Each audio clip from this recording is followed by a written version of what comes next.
చాలా అవసరమైన విషయాన్ని మేము ముందు పెడతాను. అపోస్తుడైన పౌలు తీమోతికి రాసిన 2వ పత్రిక 1వ అధ్యాయం 12వ వాక్యం.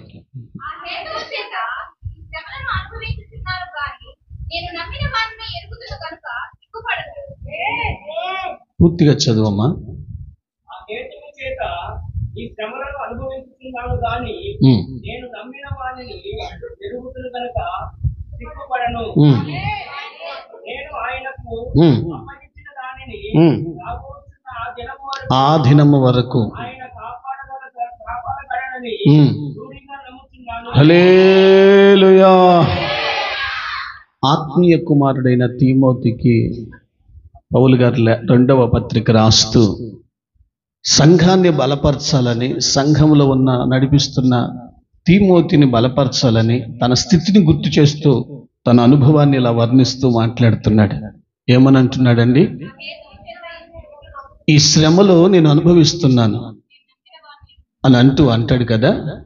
నేను నమ్మిన వాణ్ణి నేను ఎరుగుదును గనుక నేను సిగ్గుపడను.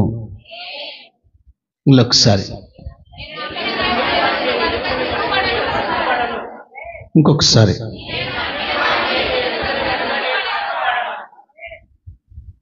అని అంటూ ఇలా అంటాడు, నాకు శ్రమలు వచ్చాయి, అంతకు మించినవి నాకు వచ్చినా నేను భయపడను. ఎందుకయ్యా నువ్వు భయపడవు అని అంటే పౌలు గారు అంటాడు, నేను నమ్మిన దేవుడు శక్తిమంతుడు, నేను నమ్మిన దేవుడు బలవంతుడు, నేను నమ్మిన దేవుడు సామర్థ్యము కలిగిన దేవుడు.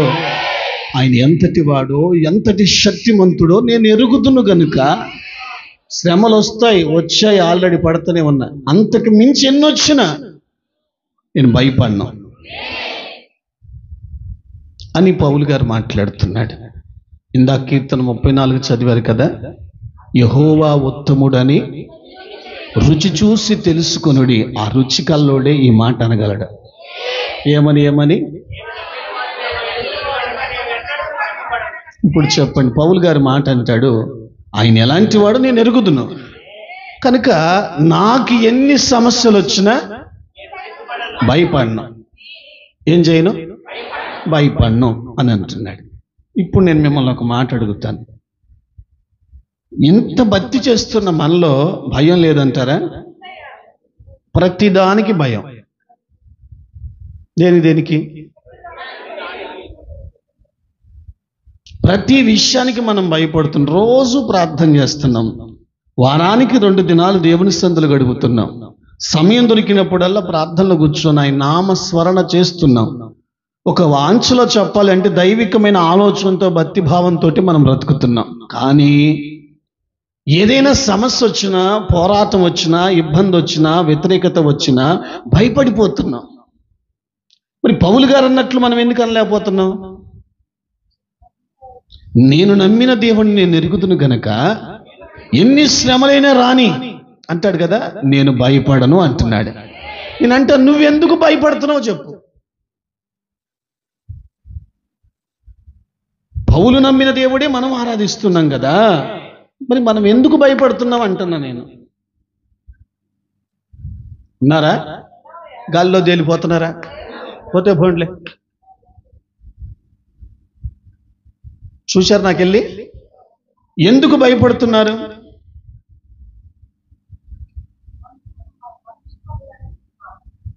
సరే, ఎందుకు భయపడుతున్నారు? టూకీకి ఒక మాట చెప్తాను. మత్తయి సువార్త 24వ అధ్యాయం 23వ వాక్యాన్ని ఒకసారి తేరి చదవండి.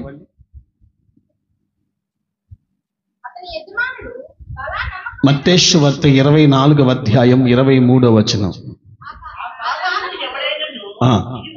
ఆ కాలము అన్నాడు కదా. ఏ కాలం అది? ఇవాళ డేట్ ఎంత? ఏ నెల? ఏ సంవత్సరం? ఏ వారం? ఆ కాలం ఏ కాలమో కాదు, ఇదిగో ఈ కాలమే. విన్నారా? ఆ కాలం ఈ కాలమే. చదువు. ఈ కాలమందు ఎవడైనా ఇదిగో ఇక్కడ ఉన్నాడు, ఆహా అక్కడ ఉన్నాడు అని చెప్పని ఎడల నమ్మకుడి. యేసు ప్రభు వారు విజయవాడలో ఉన్నాడు, యేసు ప్రభు వారు తెలంగాణలో ఉన్నాడు, మదిరలో అని ఎవడైనా మీకు చెబితే ఏమంటున్నాడండి? నమ్మొద్దు. జాగ్రత్తగా వినండి. నెక్స్ట్ చూడండి అన్న, చదువమ్మా. అబద్ధపు క్రీస్తులను అబద్ధపు ప్రవర్తనను వచ్చి వచ్చి వచ్చి ఎవరెవరు వస్తారు? అబద్ధపు క్రీస్తులను అబద్ధపు ప్రవర్తనలను వచ్చి వచ్చి ఏం చేస్తారు? చదువమ్మా. సాధ్యమైతే ఏర్పరచబడిన వారిని, ఆగినాన్న ఏర్పరచబడిన వాళ్ళు ఎవరు? మాది స్నాయట్టు కొంచెం గట్టిగా చెప్పు. ఏర్పరచబడిన గుంపు ఎవరు? నీకు పానిగా అంతలా నోరికి చెప్పరు. ఏర్పరచబడిన గుంపు ఎవరు? నువ్వే. చదువమ్మా. ఏ క్రియలను? అబ్బా హల్లెలూయా. ఆహా చాలు. అబద్ధపు క్రీస్తులను అబద్ధపు ప్రవర్తనను ఈ లోకంలోకి వచ్చి సాధ్యమైతే సూచక క్రియలను ఆశ్చర్య కార్యములను మహత్ కార్యములు జరిగించి, ఎందుకు జరిగిస్తారు వీళ్ళు? ఏర్పరచబడిన వారిని మోసగించుటకే జరిగే పన్నాగము. నిద్రొత్తే పడుకోండి, పోయేటప్పుడు లేకపోతే. అందుకే ఇలాంటి విషయాలు దాచాలని సందర్భం వచ్చినప్పుడు గుర్తు చేయాలని అనుకుంటున్నాను, కానీ ప్రభు బలవంతాన్ని బట్టి ఈ మాటలు గుర్తు చేస్తున్నాను. ఇప్పుడున్న ఈ కాలంలో ఏర్పరచబడిన వారిని సహితం మోసగించబడటానికి అబద్ధపు ప్రవర్తనలు లేచారు. వారు ఎందుకు లేచారు అంటే, సాధ్యమైనంత వరకు ఏర్పరచబడిన వారిని మోసగించుటకే వాళ్ళు ప్రయత్నం చేస్తున్నారు. వాళ్ళు సూచక క్రియలు కనపరుస్తారు, మహత్కార్యాలను కనపరుస్తారు, అద్భుతములను కనపరుస్తారు. ఎందుకో తెలుసా? క్రీస్తు సరళతలో ఉన్న నిన్ను, వాక్యాధారముతో బ్రతుకుతున్న నిన్ను ఏదో ఒక రకంగా దారి మళ్లించటానికి చేసే పన్నాగం. మీకు ఎలా కూడా కాదు, ఘాటుగా తెలుగులో చెప్తాను. తలక నేలకెత్తి ఎవరికి చెప్పుకున్నాను నేను? సరే, మా యొద్దకు వస్తే అద్భుతాలు జరుగుతాయి రండి. మా యొద్దకు వస్తే నూనె వాటర్ బాటిల్ని ఏం చేస్తారు? వాటర్ బాటిల్ని చేస్తాం రండి. మా యొద్దకు వస్తే స్వస్థత జరుగుద్ది రండి, మా యొద్దకు వస్తే మేలు జరుగుద్ది రండి అని పలువురిని మోసపుచ్చుచున్నారు. ఎవరిని మోసం చేయడానికి వాళ్ళ టార్గెట్ అంటే ఏర్పరచబడిన వారు. ఏమిటి వాళ్ళ టార్గెట్ అంటే, దేవుని వాక్యము మీద బ్రతుకుతున్న నిన్ను, క్రీస్తు సరళతలో నడుస్తున్న ఒక క్రమంలో ఉన్న నిన్ను దారి మళ్లించుట కొరకు చేసే పన్నాగం. ఏమిటండి వాళ్ళు చేసే పన్నాగం అంటే, అద్భుతాల వైపు నిన్ను మళ్లిస్తాడు, స్వస్థతల వైపు నిన్ను మళ్లిస్తారు, మేలుల వైపు నిన్ను మళ్లిస్తారు. ఇలా మళ్లించి మళ్లించి మళ్లించి మళ్లించి నీకు తెలియకుండానే నెట్టేస్తారు. ఇంకా అర్థం కాలేదా?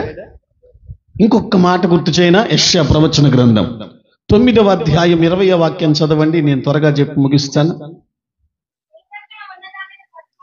కుడి ప్రక్కన ఉన్నదాన్ని పట్టుకుందురు గాని వారింకను ఆకలి కొని ఉందరు, ఎడమ ప్రక్కన ఉన్నదాన్ని భక్షించుదురు కానీ ఇంకా తృప్తి పొందక ఉందరు. వారిలో ప్రతివాడును తన బాహువును భక్షించును. నాకెళ్ళి చూసే భక్తులు తగ్గిపోయారుగా.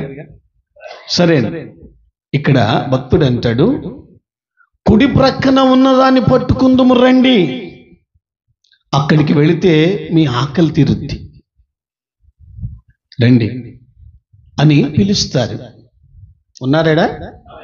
ఎడం ప్రక్కన ఉన్న దాన్ని పట్టుకోండి, అక్కడికి వెళితే మీ ప్రాణాలు తృప్తిపరచబడతాయి అని మిమ్మల్ని పిలుస్తారు. అటు కుడి ప్రక్కకి ఇటు ఎడమ ప్రక్కకి మిమ్మల్ని పిలుస్తారు. ఎందుకు పిలుస్తారు అంటే, ఒక పక్క కార్యాలు జరుగుతాయి, మేలు జరుగుతాయి, స్వస్థతలు జరుగుతాయి, అద్భుతాలు జరుగుతాయి, దేహంలో విడుదల జరుగుతాయి అని అటు కుడి ప్రక్కన పిలిచి మీ ఆకలి తీరుస్తానని, ఎడమ ప్రక్కన పిలిచి మీ దాహాన్ని తీర్చి మీ ప్రాణం తృప్తిపరుస్తానని పిలుస్తారు. మీకు తెలియకుండానే మీ బాహువును మీరు భక్షిస్తున్నారు అంటాడు. ఉన్నావా? నీకు తెలియకుండానే నీ బాహు అంటే అంతరంగంలో ఉన్న దేవుని యొక్క శక్తి. ఇంకా అచ్చమైన తెలుగులో చెప్పమంటారా? నీ గుండెల్లో ఉన్న ఆ దైవికమైన శక్తి.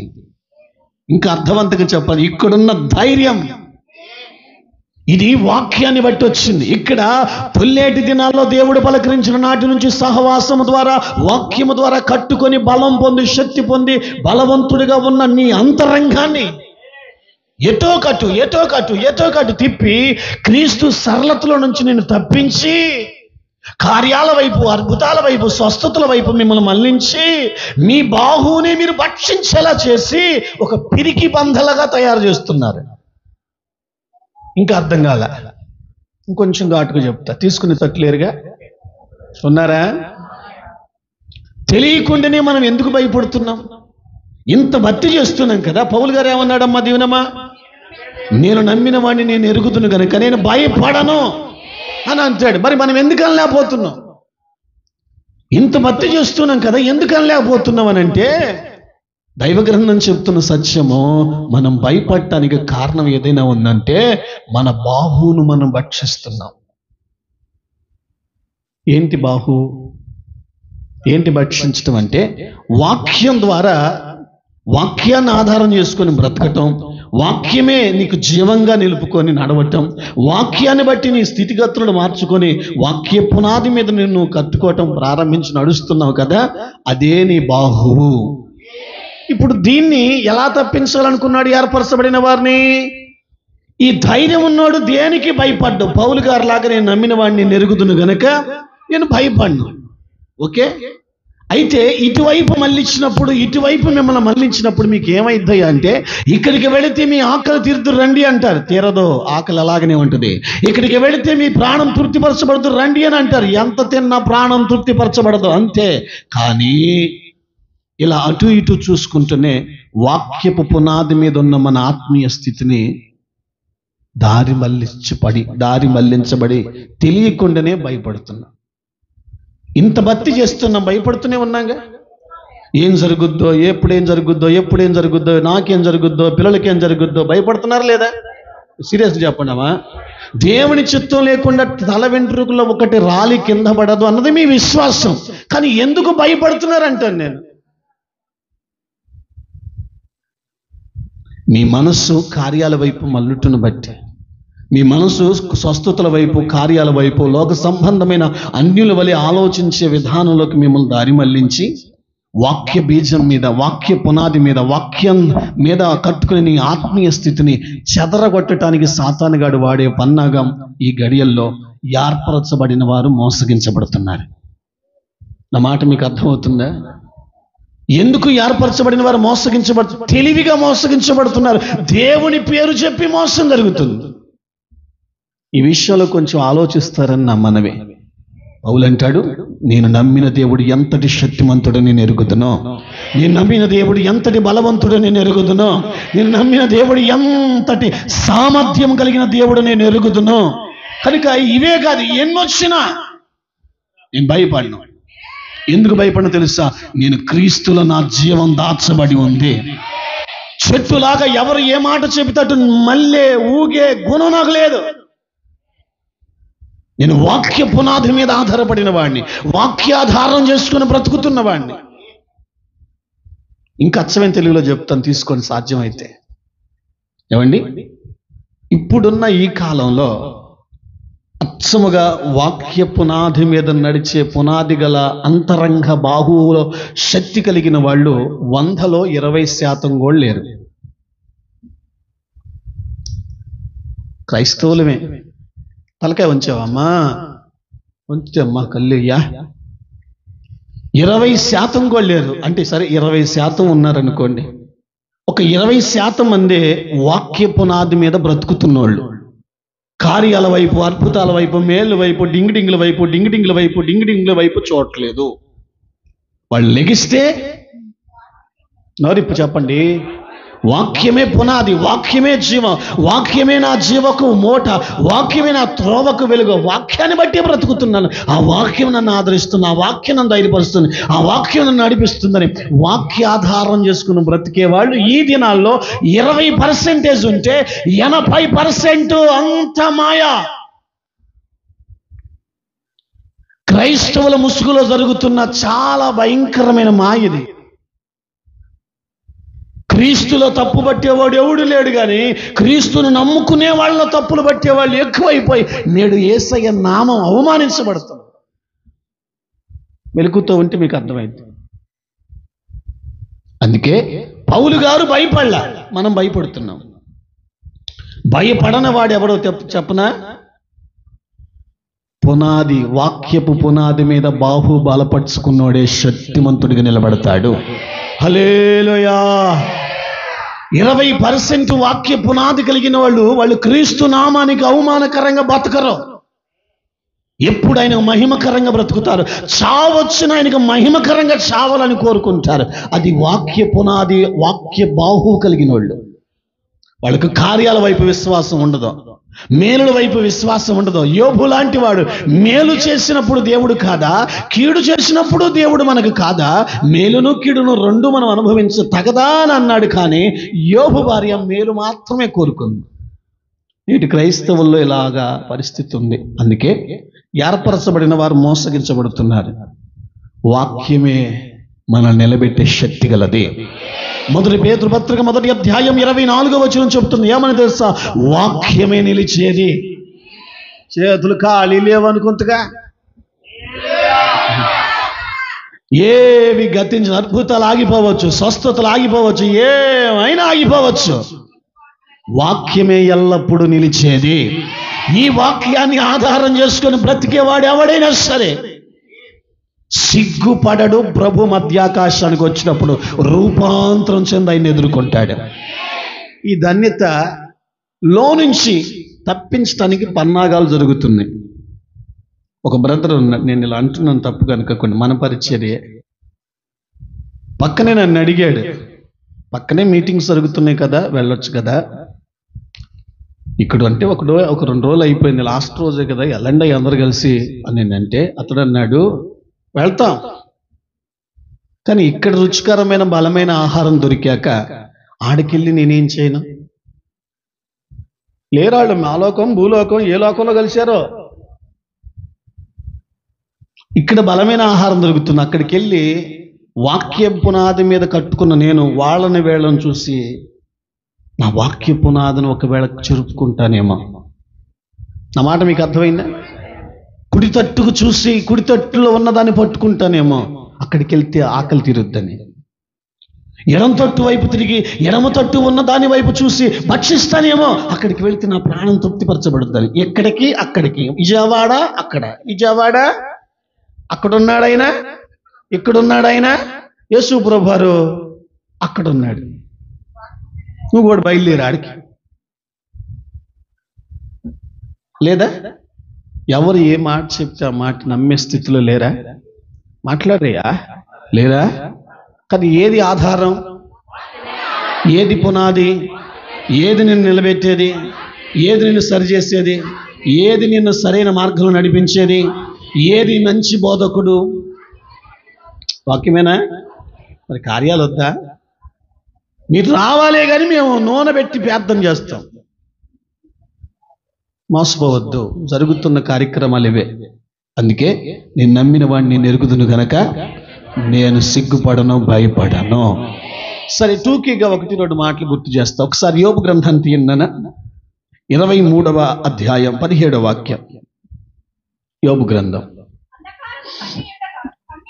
ఏనండి.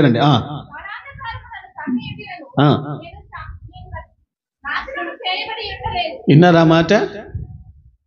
మళ్ళీ ఒకసారి. యోబు భక్తుడు అంటాడు, అంధకారం కమ్మి ఉండినను, గాఢాంధకారం నన్ను కమ్ముకొని ఉండినను, నేను నాశనం చెయ్యబడను. ఏంటండి ఆ ధైర్యం? చదవండి 21వ అధ్యాయం 4వ వచనం. నేను మనుష్యుని గురించి మొరపెట్టుచున్నానా? లేదో గనుక నేను ఎలాగా ఆతురపడుదును. ఏంటి ఆ మాటకి అర్థం అంటే, నేను మనుష్యునికి మొరపెట్టట్లేదు, నేను సర్వశక్తి గల దేవునికి మొరపెట్టుచున్నాను. నా చుట్టూ అంధకారం కమ్ముకుంది, నా చుట్టూ గాఢాంధకారం కమ్ముకుంది, కానీ నేను నాశనం చేయబడను. కారణం ఏంటయ్యా అని అంటే, నేను నమ్మిన దేవుడు శక్తిమంతుడని నేను ఎరుగుతున్నాను, నేను నమ్మిన దేవుడు బలవంతుడని నేను ఎరుగుతున్నాను, నేను నమ్మిన దేవుడు సామర్థ్యం కలిగిన దేవుడని నేను ఎరుగుతున్నాను. నేను మనుష్యుడికి కాడు మొరపెట్టేది, దేవునికి, సర్వశక్తి గల దేవునికి మొరపెడుతున్నాను. నన్ను ఏది నాశనము చెయ్యదు. యోబుకి ఏదో జరిగిందంటారా అని యోబు ప్రాణ స్నేహితులు అతని దగ్గరికి వచ్చారు, జోఫర్, బిల్దర్, ఎలిఫేస్. యోబుని చూద్దామని ఆడికొస్తే ఆస్తి పోయింది, 10 మంది పిల్లలు చనిపోయారు, ఒంటి నిండా రోగం వచ్చింది, అయిన వాళ్ళందరూ వెళ్ళిపోయారు. ఏదో జరిగిందంటని యోబు దగ్గరికి వచ్చారు. యోబు నిబ్బరంగా, భయం లేకుండా, ఏడుపు లేకుండా ధైర్యంగా ఉన్నాడు. ఇక్కడ లేని వాళ్ళు చాలా మంది ఉన్నారు. అదే నాకు అది కావాలా. ఎలా ఉన్నాడు యోబు గారు చూసినప్పుడు? కలవరం లేదు, ఏడుపు లేదు, భయం లేదు, మూలుగులు లేదు, ఎందుకేలా లేదు, నిబ్బరంగా ఉన్నాడు, ధైర్యంగా. స్తోత్రం ప్రభువా, స్తోత్రం నాయనా, యెహోవా నువ్వు ఇచ్చావు, నువ్వు తీసుకున్నావు, నాకెందుకయ్యా బాధ, స్తోత్రం దేవా అని అంటుంటే 3 ప్రాణ స్నేహితులు యోబు ఏడుతాడేమో, యోబు ఏ స్థితిలో ఉంటే వాడు ఏడుపు చూద్దామన్నా వచ్చారు, నన్ను చూడటానికి వచ్చారు. విచిత్రం ఏంటంటే, యోబుకున్న ధైర్యాన్ని చూసినప్పుడు వీళ్ళు పిచ్చివాళ్ళు అయిపోయారు, వీళ్ళు మైండ్ పోయింది.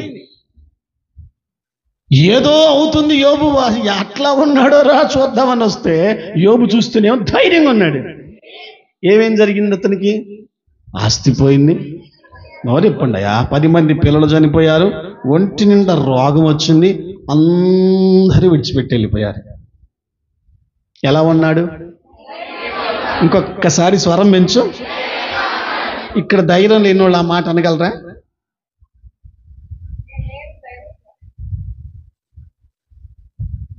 మళ్ళీ చెప్తున్నాను, యోబు ఎలా ఉన్నాడు?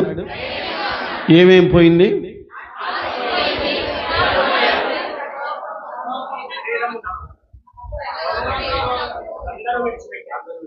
10 సంవత్సరాల తర్వాత అడిగినా చెప్తా నేను. ఒక్క మాట గుర్తుంటే అన్నీ గుర్తొస్తాయి నాకు. ఏమండి, అతని ధైర్యాన్ని చూసి స్నేహితులు అల్లాడిపోయారు, వాళ్ళ మైండ్ పోయింది. ఆ స్థితిలో ఉన్నోడు ఎవడైనా అలా ఉంటాడా? అసలు యోబుని చూసి గుండెలు బాదుకున్నారు, అసలు పిచ్చెక్కిపోయి 7 రోజులు యోబు ముందే వస్త్రాలు చించుకొని యోబులాగా కింద కూర్చొని ఏడ్చారు. 7 వారం రోజులు ఏడ్చారు యోబు గురించి. అంత నిబ్బరంగా ఉన్నాడు యోబు గారు. ఎందుకనమ్మా?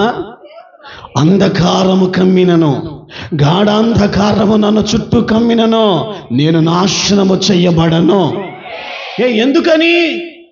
నేను మనుషునికి మొరపెట్టట్లా, సర్వశక్తి గల దేవుడు ఎలాంటి వాడు నేను ఎరుగుదును కనుక నేను ఆయనకు మొరపెడుతున్నాను గనక నేను నశించను. ఇప్పుడు తండ్రి పైన పట్టుకున్నాడు, కొడుకు ఏలాడబడ్డాడు. కొడుకు భయపడతాడా? భయపడ్డా? ఎందుకు భయపడ్డావు? నా తండ్రి మీద నాకు నమ్మకం ఉంది, నా తండ్రి బలవంతుడు, నన్ను ఎప్పటికీ విడిచిపెట్టడో, ఆయన ఎంతటి శక్తివంతుడో, సామర్థ్యం కలిగినోడు నాకు తెలుసు. ఏలాడబడతానైనా గట్టిగా ఉంటా, ఏలాడబడతానైనా గట్టిగా ఉంటా. ఆదుకునే ప్రభు పక్కనున్నా 7 పాగి సావట్లేడా? తీసుకోలేదు ఎవరు. నేను నమ్మిన దేవుడిని నేను ఎరుగుదును గనక భయపడ్ను. ఏదైనా జరగనే భయపడ్ను. ఎందుకు భయపడ్ను? ఆయన గురించి నాకు తెలుసు. నా తండ్రి గురించి నాకు తెలుసు. ఆయన ఎంతటి బలవంతుడు. నా చేయి పట్టుకున్నాడు. నా ప్రమాదం నాకు జాపరించి నా చేయి పట్టుకున్నాడు కనుక ఆయన చేతిలో ఉన్నంతసేపు నా డౌట్ నా తండ్రి గురించి నాకు తెలుసు.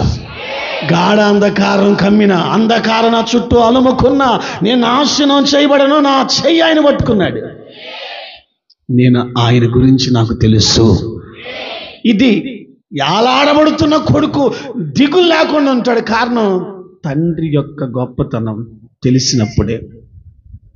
ఒక ఆత్మీయుడిగా ఈ కడవరి దినాల్లో ప్రతిదానికి భయపడుతున్నావు అని అంటే నీ ఆత్మీయ స్థితి క్రీస్తు సరళతలో నుంచి తప్పిపోయిందేమో.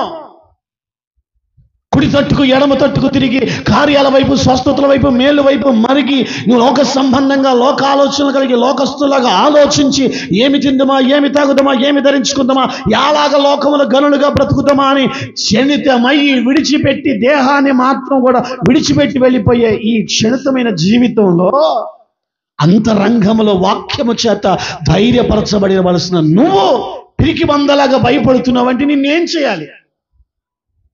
మళ్ళీ గుర్తు చేస్తున్నాను, నేను నమ్మిన దేవుడు ఎంతటి శక్తిమంతుడు నేను ఎరుగుతాను. యోబులాగా ధైర్యంగా ఉంటున్నారు ఈ రోజుల్లో. తలకాయ నొప్పి వస్తే, మోకాలు నొప్పి వస్తే, ఒంట్లో బాగాలేకపోతే మాట్లాడరా? ఇంట్లో చికాకు వస్తే, ఏదైనా అనుకుంది కాకపోతే అమ్మ చెప్పండమ్మా, భయమేనా? ఎందుకు భయపడుతున్న భక్తురాలా? ఆయన గురించి తెలియక. అదే పౌలు అంటాడు, తిమోతి నేను నమ్మిన వాడిని నేను ఎరుగుతున్నాయి. ఈ శ్రమలే కాదు, ఇంక ఎన్ని వచ్చినా నేను భయపడినా. ఏంటి నీ ధైర్యం ఏంటయ్యా అని అంటే, నా ధైర్యం నా దేవుని గురించి నాకు తెలుసా. ఎవడో చెప్పే మాట, ఆయన గురించి నేను స్వయంగా తెలుసుకున్నా. ఏ స్థితిలో ఉండగా ఆయన నన్ను పిలిచాడో నాకు తెలుసు. ఇప్పుడు ఈ కళ్ళ ముందున్న సమస్యలు చూసి మీరు భయపడుతున్నారు, కానీ ఇంతకంటే మించిన సమస్యలు దాటించి మిమ్మల్ని తీసుకురాలేదా? ప్రమాదకరమైన స్థలాలు దాటించి తీసుకురాలేదా? జరగదు అన్న కార్యాలు కూడా జరిగించి ముందుకు తీసుకురాలేదా? అయిపోయింది అనుకున్న కార్యాలు కూడా జరిగించుకుంటూ దేవుడు ముందుకు తీసుకురాలేదా? ఎన్ని దాటించుకొచ్చిన ఆయన ఇప్పుడు ఈ చిన్నదానికి చూసి మరి తమరు భయపడుతూ మరి మూలుగుతుంటే ఏమనాలి?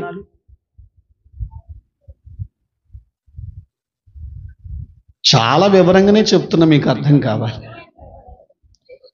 స్వస్థతలు, కార్యాల వైపు, లోక సంబంధమైన మనుషుల వైపు, సేవకుల వైపు మనం మళ్ళితే క్రీస్తు సరళతలో ఉన్నటువంటి వాక్య పునాది మీద ఉన్న మన బాహు బలహీనం అవుతుంది.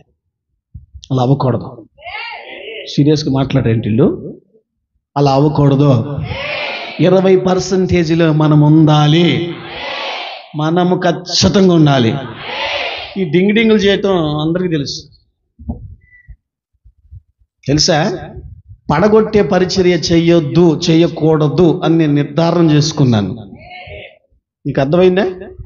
పడగొట్టం అంటే ఎంతసేపు అండి? అదేంటి ఎంత మాట అన్నా? ఇప్పుడు అదే ఎక్కువైపోయింది. పడగొట్టమంటే ఎంతసేపు? ఏంటయ్యా ఎంత మాట అన్నా? ఆ టెక్నిక్లు మీకు తెలియదు కదా. పడగొట్టడం ఎంతసేపు భక్తులారా? దానికి ఏదో ఒక పేరు పెట్టేస్తా, దేవుని ఆత్మని. మాయ, అంత మాయ. నా దేవుని సన్నిధిలో ఎవడం నిలిచేది? కీర్తన 15 అంటాడు కదా, మొదటి వచనంలో ఏమని తెలుసా? యథార్థంగా హృదయపూర్వకంగా నిజము పలుకువాడు ఆయన సన్నిధిలో ఉంటాడు. ఆ బ్రతికితే చాలు. మాయ చేయటం ఎంతకాలం అండి? గారడి విద్యలు చేసే సీమోన్లాగా ఎంతకాలం చేద్దాం? నీతిగా, నిజాయితీగా 4 రోజులు దేవుని పనిలో ఉండి చచ్చిన అది ఆశీర్వాదం. ఇప్పుడున్న కాలం అలా ఉంది కాబట్టి జాగ్రత్త పడదాం.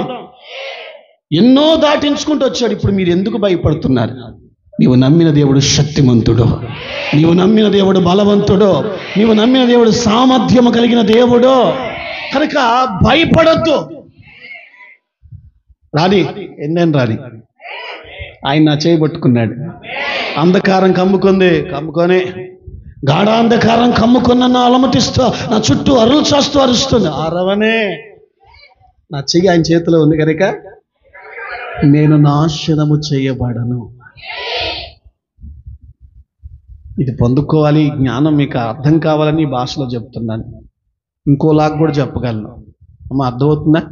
ఇంత భక్తి చేస్తున్నావు, ఎందుకు భయపడుతున్నావు అంటున్నా. ఎందుకు భయపడుతున్నారు?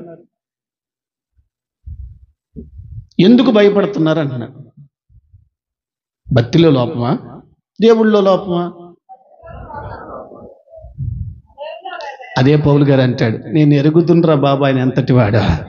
యోబు అంటాడు, నేను ఎరుగుతున్నా ఆయన గురించే, నేను మనుషులకి మొరపెట్ల, మహిమ గల దేవునికి మొరపెట్టా. నేను ఎరుగుతున్నా ఆయన ఏంటో.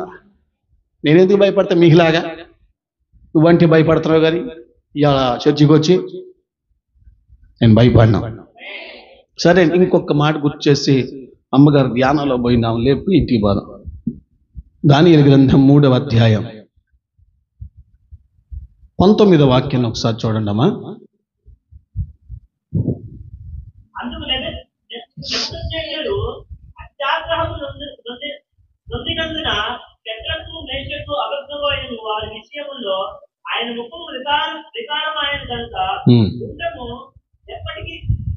ఎప్పటికన్నా 7 వేడికలో చేయమని ఆజ్ఞయించెను. ఇశ్రాయేలు దేశం నుంచి యవనస్తులను బానిసలుగా పట్టుకొచ్చారు. ఆ బానిసలు బబులోను దేశంలో రాజు ఎదుట రాజు పెంపకంలో ఉండిపోయారు. విన్నారా? వారి పేర్లే ఇంకొంచెం గట్టిగా అసలు పేర్లు చెప్పండి. హనన్యా, హజర్యా, మిషాయాలే. ముగ్గురు యవనస్తులు. రాజు అన్నాడు, నేను చేయించిన ఈ ప్రతిమకు మీరు నమస్కరించకపోతే అగ్నిగుండంలో వేసి చంపేస్తా. అందరూ సాష్టాంగపడ్డారు కానీ వీళ్ళు ముగ్గురు సాష్టాంగపడలా. మీకు తెలిసిన విషయాలేగా, తలకెలా నోపుండమ్మా. సాష్టాంగపడలా. కొంచెం కుళ్ళుబోతోళ్ళు ఉంటారుగా, వాళ్ళు వీళ్ళ గురించి వాళ్ళకి చెప్పి అసలు ఆయనకి చెప్పారు. అసలు ఆయన ఎవరు? పట్టుకురండి వాళ్ళు ఎవరా అని అంటే వాళ్ళ ముగ్గురిని తీసుకొచ్చి ముందు పెట్టారు. వాళ్ళని చూసినప్పుడు రాజుగారికి పిచ్చెక్కిపోయింది. నీకేమే నిద్ర వస్తుంది? పిచ్చెక్కిపోయి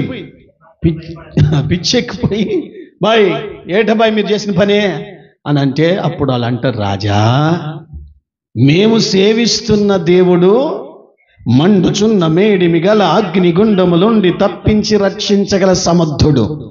ఒకవేళ ఆయన రక్షించకపోయినా రాజా తెలుసుకో, ఏం మొక్కం ఏం చేసుకుంటావు చేసుకో. ఏంది ఎవరు సీరియస్గా లేరు? ఏమన్నారు వాళ్ళు? మేము నమ్మిన దేవుడు రక్షించగల సమర్థుడు. అసలు ఆ మాట ఏంటండి అది?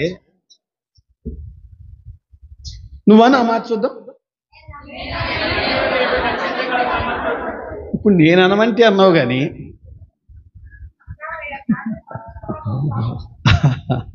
బాగలేనప్పుడు అన్న మాట అన్నావుగా. నీకు ఇంకొకరు సుప్రభాతం చదవాలి. కళ్ళు తెచ్చి చూస్తున్నావా? వాళ్ళు ఏమన్నారు? మేము నమ్మిన దేవుడు రక్షించగల సమర్థుడు. అసలు ఏంటంటే ధైర్యం?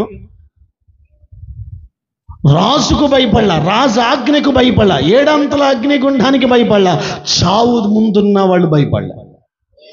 వాళ్ళ ధైర్యాన్ని చూసి రాజుకు పిచ్చెక్కిపోయింది. ఏ సైడ్ అగ్నిగుండంలో అన్నాడు. ఎందుకని?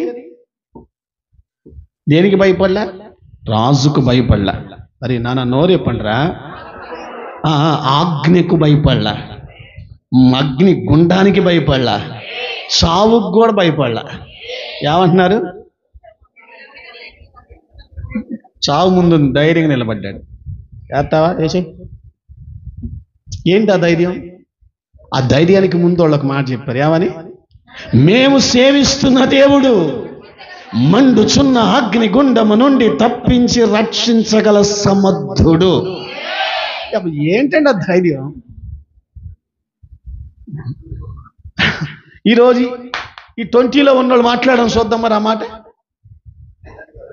ఇవాళ 20 కదండి డేటా. ఈరోజు మాట్లాడని చూద్దాం దమ్మకల్లోళ్ళు. అప్పుడప్పుడు యోబు భార్య బయటపడుద్ది, అప్పుడప్పుడు లోతు భార్య బయటపడుద్ది. యోబు భార్య ఏమో ఎందుకేలా జరిగిందని అంటది, లోతు భార్య ఏమో అప్పుడప్పుడు చేసినవి అని ఇంటికి చూసుకుంటుంది. మళ్ళీ వీళ్ళు బతిపోర్లు. వాళ్ళని తప్పట్ల, వాళ్ళలాగున్న మిమ్మల్ని తప్పు బట్టి వాళ్ళు మంచోళ్ళే. ముగించేకెళ్ళిపోతాను. వాళ్ళ ధైర్యం ఏంటండి? అరే అరే అరే అరే అరే అరే వాళ్ళ ధైర్యం ఏంటండి?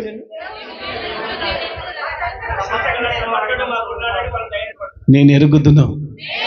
ఏమన్నారండి? రక్షించగల సమర్థుడు. ఏంటండి ఆ ధైర్యం? నేను ఎరుగుదును అంటే దాని అర్థం ఏంటంటే, మీరు ఏదైనా చేసుకోండి, మా దేవుడు నాకున్నాడు. చావు వచ్చి ముందు నిలబడ్డా నేను భయపడను. వాళ్ళ ధైర్యం అది. నేను అనే సత్యం ఏంటయ్యా అంటే, ఇప్పుడున్న ఈ కడవరి దినంలో ప్రతిదానికి భయపడుతున్న మనం ఎక్కడ? మరణం ముందు నుంచున్న, సమస్తం కోల్పోయిన, శ్రమల పాలైపోయిన వాళ్ళు దేవుణ్ణి బట్టి, దేవుని ఎరిగి ఉన్నదాన్ని బట్టి ఎంత ధైర్యంగా ఉన్నారో వాళ్ళని చూడండి. మన పరిస్థితి చూడండి. దేవుడు ఇంద్రియ నిగ్రహం కలిగిన ఆత్మను ఇచ్చాడు, కానీ దేవుడు మనకి పిరికి ఆత్మను ఇవ్వల. సమస్యలు రానివ్వండి. నువ్వు నీ నమ్మిన దేవుడు ఎలాంటి వాడు నువ్వు ఎరిగి ఉన్నట్లయితే భయపడవు. సంతోషంగా స్తోత్రం. నువ్వు నమ్మిన దేవుడు ఎంతటి శక్తిమంతుడో నువ్వు ఎరిగి ఉంటే, నువ్వు నమ్మిన దేవుడు ఎంతటి బలవంతుడో నువ్వు ఎరిగి ఉంటే, నువ్వు నమ్మిన దేవుడు ఎంతటి సామర్థ్యం కలిగిన వాడో నువ్వు ఎరిగి ఉంటే, నీకు ఎన్ని సమస్యలు వచ్చినా భయపడవు. ఎందుకు భయపడమంటే ఆయన నిజమైన వాడై ఉన్నాడు. ఆయన జీవం గల్లోడు. ఆయన చెయ్యి నన్ను పట్టుకొని ఉంది. నేను ఎందుకు భయపడతాను? భయపడుతున్నాను అంటే నేను తెలుగులో చెప్పకూడదుగా. దెయ్యం బొగులు ప్రార్థన చేసినా దేనికో దానికి భయం. నేనంటాను, భయం వచ్చి ప్రార్థన చేస్తున్నావా? ప్రార్థన చేసి భయం అంటున్నావా? చూసారా ఎంత మంది ఉంటారు. నేను అనుకోలా అమ్మా, అవలేదా? ఇంకోలా చెప్తా. నాకు భయం ఉంది అన్న వాళ్ళు కుర్చీ చూపించండి.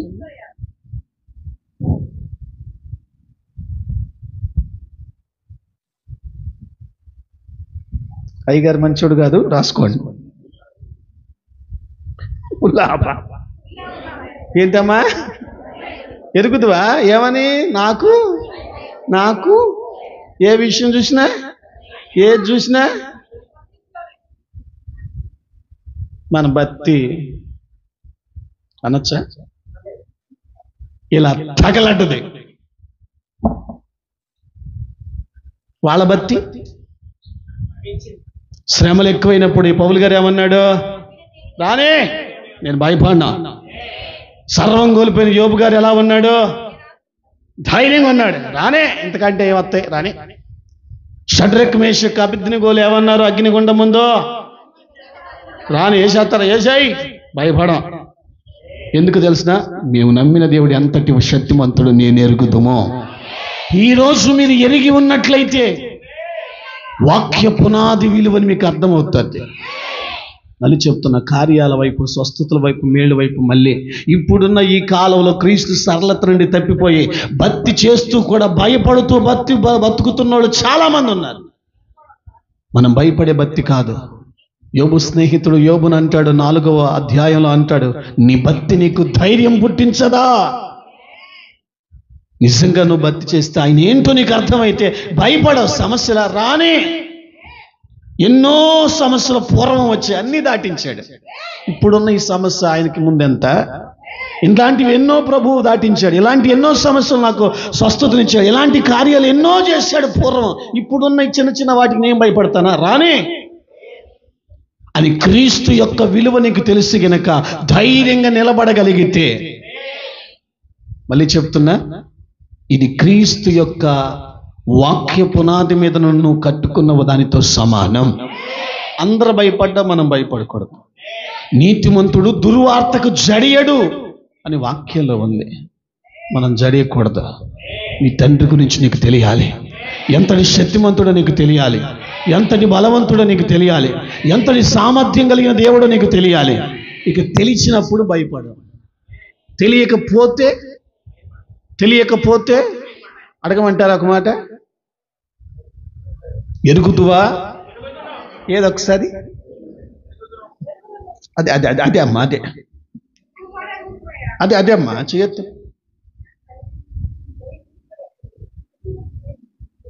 ఎందుకు ఆయన్ని ఉల్లాభా ఉల్లాభా ఎరుగుద్దువా అమ్మా? మీరు చేయత్తలేదు, ఎరుగుద్దురా? ఆహా, మరి ఇప్పుడు గుడ్డ మీద చేసుకొని చెప్పు. ఎన్నో దాటిచ్చాడు. ఇప్పుడున్న కళ్ళ ముందు నేను నిన్నేం చేస్తే? కనుక ఆయన ఎంతటి శక్తివంతుడో ఎరిగి ధైర్యంగా నిలబడు. ఎప్పుడైతే నువ్వు క్రీస్తుని బట్టి ధైర్యంగా సమస్య ఎదుట నిలబడతావో తన మహిమ నీ పట్ల రుజువు చేస్తాడు. తప్పిపోవద్దు, జాగ్రత్త పడండి. ఎన్ని సమస్యలు వచ్చినా రానివ్వండి, భయపడ మాకు. ఆయన పూర్వము నేను ఏ స్థితిలో ఉండగా ఆయన నన్ను పిలిచాడు నాకు తెలుసు. శ్రమల్లో నలిగాను, ఒంటరితనంతో నలిగాను, కుమిలిపోయి ఏడ్చాను, పోరాటాల మధ్య నలిగిపోయి ఎన్నో అన్నీ దాటించాడా? ఈరోజు ఇలా ఉన్నాం. ఈరోజు కళ్ళ ముందున్నాడు భయపడతామా? ఇంతకంటే మించినవే నా ప్రభు దాటించాడు.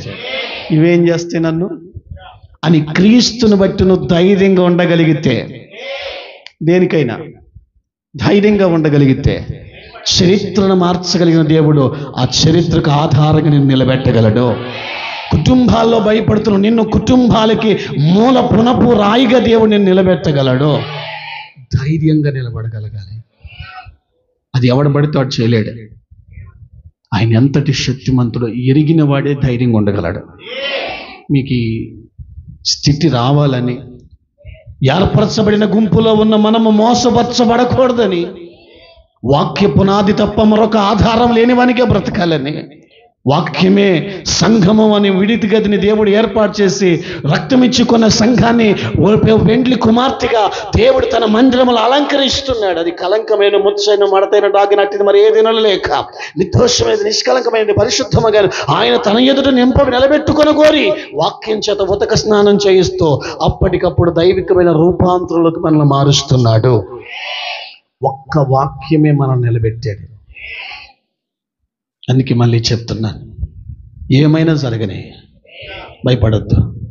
నీవు నమ్మిన దేవుడు శక్తిమంతుడు, నీవు నమ్మిన దేవుడు బలవంతుడు, నీవు నమ్మిన దేవుడు సామర్థ్యం కలిగిన దేవుడు. చెప్పనా, నిన్ను సిగ్గుపరచడు. విశ్వాసంతో మంచి స్తోత్రం. అట్టి కృప మనందరికీ దేవుడు అనుగ్రహించునుగాక.